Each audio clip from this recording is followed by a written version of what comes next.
November 17 na magsimula ang rollout ng COVID-19 booster shot para sa mga Bataenyong medical frontliner.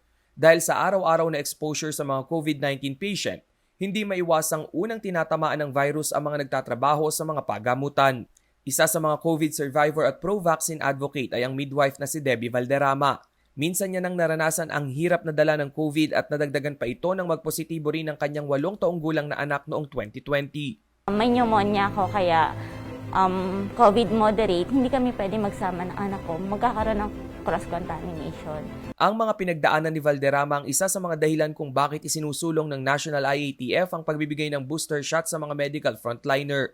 As of November 17, 193 na ang nabakunahang Bataenyong medical frontliner ng kanilang booster shot. Sa vaccination report ng Bataan, umabot na sa 437,789 ang naturukan ng unang dose habang 342,105 ang fully vaccinated.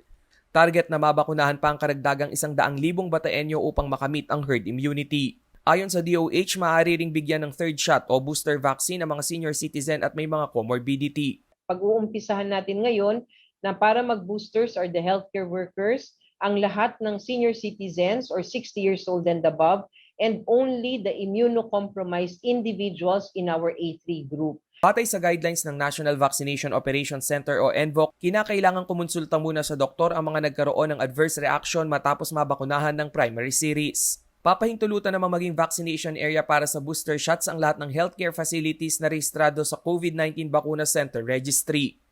Isinasa ilalim din ang mga babakunahan sa orientation, health screening at pagpirma ng informed consent. Lahat ay binibigyan din ng isa pang vaccination card. Rekomendasyon naman ng NVOC na kung vector-based tulad ng AstraZeneca, ibang platform ang ibigay na booster gaya ng Moderna o kaya Pfizer vaccines.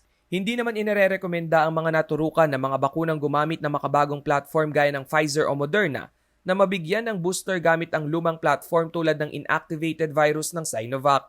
Rainiel Pawid, CLTV News.